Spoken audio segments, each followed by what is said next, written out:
let me cross space. This is not life.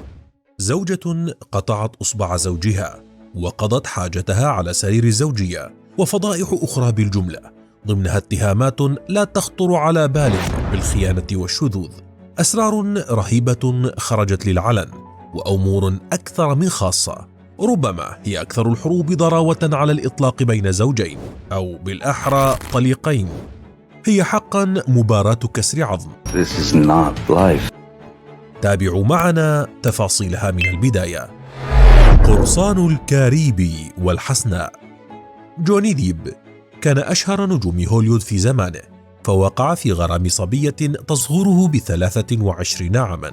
كان يتوقع أن يعيش معها ما لم يعشه من قبل، وهو ما حصل. فمسلسل كسر العظم الذي يعيشه ديب مع زوجته أمبر هيرد اليوم أغرب ما يمكن أن يحصل في حياة الزوجين على الإطلاق. وقد تقابل جوني ديب وزوجته للمرة الأولى أثناء تصوير فيلم The Rum Diary. ليقع ديب في حب تلك الشابة الشقية الفاتنة التي كانت تصغره ب23 عاما من النظرة الأولى.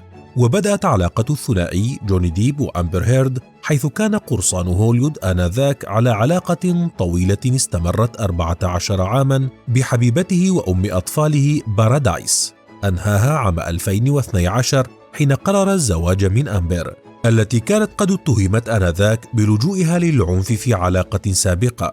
وعام 2015 أعلن الثنائي ارتباطهما، وتبادل عهود الزواج في غرفة معيشة والدة ديب، ثم أقاما حفل زفاف في جزيرة جوني الخاصة. ورغم أنهما عبرا عن سعادتهما الغامرة في بداية هذا الزواج، إلا أنه سرعان ما تحول إلى عاصفة. بعد أشهر فقط تحول الزواج إلى حروب قضائية معلنة ضمت أغرب ما يمكن أن تضمه القضايا بين زوجين اللذين لم يوفرا أي أسلحة ضد بعضهما. بداية الحرب. بعد 15 شهرا فقط من الزواج، تقدمت أمبر بطلب الطلاق في تصرف استغربه الجميع، وصدر الحكم عام 2016 بالطلاق وتوزيع الممتلكات بين الطرفين، وذلك بعد تقديم أمبر دلائل على استخدام ديب العنف ضدها أثناء علاقتهما حتى قبل الزواج. وبعد يومين فقط من حصولها على الطلاق، رفعت هيرد على ديب دعوى قضائية اتهمته فيها بالإساءة إليها وهو تحت تأثير الممنوعات والكحول. ورغم أن ديب نفى هذه الادعاءات، إلا أنهما اتفقا على تسوية مالية دفع بموجبها مبلغ 7 ملايين دولار لطليقته. وأعلنت هي بدورها أنها ستتبرع بها إلى المؤسسات الخيرية. بعد ذلك نشر الطليقان بيانا مشتركا أعلنا فيه أن علاقتهما كانت مليئة بالشغف والحب، وأن ما حصل بينهما ليس من أجل المال، وأن أي منهما لم يكن يرغب بالإساءة للآخر بدنيا أو عاطفيا. الجميع اعتقدوا هنا أن قصة الثنائي انتهت، لكن مقالا في صحيفة سيشعل الحرب. ففي 2 أكتوبر عام 2020 خسر ديب دعوى على ذا صن، الصحيفة البريطانية التي وصفته بالمعتدي على النساء. ومنذ ذلك الوقت قرر ديب الدفاع عن نفسه واسترجاع حقوقه، لينقلب السحر أمبر عليها. غضب القرصان.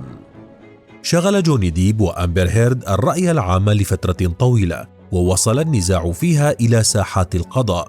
وتبادل الثنائي القضايا المتنوعة بين التشهير والتعدي، الذي كان المفاجئ فيها انقلاب السحر على الساحر، وذلك من خلال تسريب ديب لتسجيل صوتي تعترف فيه أمبر هيرد بأنها هي من قامت بضرب زوجها السابق، ورمته بالأواني والمزهريات في المنزل، وهي تصرخ بأنها لا تستطيع التوقف عن ضربه.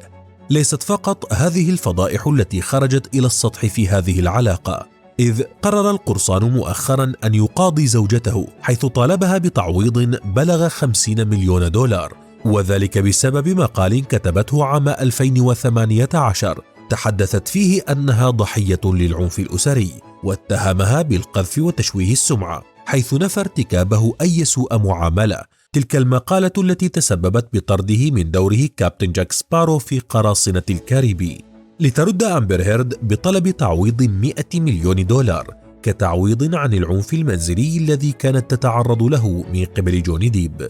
القضية التي يتم بثها مباشرة على الهواء عبر الإنترنت، والتي تضمنت فضائح بالجملة طالت أخص خصوصيات الأزواج، إذ اتهم ديب أمبر بأنها قضت حاجتها ذات يوم على فراش الزوجية، الأمر الذي اعترفت فيه أمبر وقالت إنه كان مزحة منها مع زوجها. كذلك تسببت الزوجة بقطع أصبع ديب بإلقائها زجاجة على أصبعه أثناء نوبة غضب كبيرة كانت تمر بها، عدا عن حوادث الخيانة الكبيرة أبرزها حكايتها مع الممثل الأمريكي جيمس فرانكو بعد أن أظهرها فيديو كاميرا للمراقبة في وضع مخل مع الممثل داخل المصعد، وكانت آنذاك ما تزال زوجة ديب.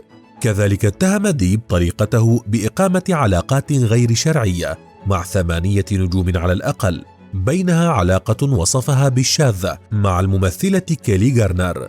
أيضا طالت الاتهامات التي تراشقها الطرفان شركة مستحضرات التجميل ميلاني، التي قالت أمبر إنها كانت تستخدم منتجاتها لإخفاء آثار الكدمات عن وجهها وجسمها طوال فترة علاقتها مع ديب. لكن الشركة أعلنت في فيديو مدته 15 ثانية فقط أن المنتج الذي استخدمته الزوجة كدليل تم إنتاجه عام 2017، أي بعد طلاق الزوجين. لغة جسد أمبر تفضحها. كل الدلائل والحقائق أحرجت أمبر لدرجة كشف المحامون أنه حتى المبلغ الذي أخذته من جوني منذ أول محاكمة وقالت إنها تبرعت به للجمعيات الخيرية، اتضح أنها لم تتبرع به لأحد، ليتشكل رأي عام عالمي ضد الزوجة. وفي المقابل تعاطف كبير جدا مع جوني ديب انعكس على منصات التواصل الاجتماعي، إذ وصل التفاعل إلى 15 مليار مشاهدة على هاشتاج العدالة لجوني ديب، بينما لم يتخطى هاشتاج العدالة لأمبر هيرد 29 مليون مشاهدة فقط. بل فوق ذلك وقع أكثر من 2,200,000 شخص عريضة تطالب باستبعاد النجمة أمبر هيرد من بطولة الجزء الجديد من فيلم أكوامان 2، حتى أن الجمهور بدأ يفسر كل تصرفاتها ولغة جسدها بدقة خلال جلسات المحاكمة التي تذاع مباشرة على الهواء، حيث اعتبر المتابعون بكاءها تمثيلا، خاصة أنها لم تذرف دموعا خلاله. لينضم خبراء تحليل لغة الجسد إلى الجمهور لمراقبة حركات وتعبيرات وجه أمبر هيرد خلال حديثها على منصة الشهود، فقالوا إنها تتلعثم كثيرا وتعابير وجهها وحركاتها لم تكن متصلة، وهو دليل على أنها كانت تكذب. وأكثر ما عزز تحليل خبراء لغة الجسد والجمهور شهادة من طبيبة نفسية في المحاكمة أكدت أن أمبر تعاني اضطرابات في الشخصية، وأنها تعاني من الحدية والشخصية الهستيرية. في المقابل اكتسب جوني ديب شعبية كبيرة بسبب تقديمه كل الدلائل التي أكسبته تعاطفا كبيرا، وظهر النجم العالمي على أنه المظلوم في القضية وضحية الزواج من أمبر هيرد، بينما ينتظر الجميع إنصافه بحسم المحكمة الأمريكية للقضية في الجلسات المقبلة، والتي تعد أكثر قضية طلاق إثارة للجدل في العصر الحالي. المحاكمة تستغرق حوالي 6 أسابيع، ويتوقع كثيرون أن تكون أكثر جذبا وإثارة مع الأيام، وذلك نظرا لطبيعة الشهود أيضا، مثل الممثل الأمريكي جيمس فرانكو وبول بيتاني، وكذلك الممثلة الأمريكية إلين باركن، والأهم الملياردير الأمريكي إيلون ماسك. برأيك من الرابح في هذه القضية؟ ومن الظالم ومن المظلوم؟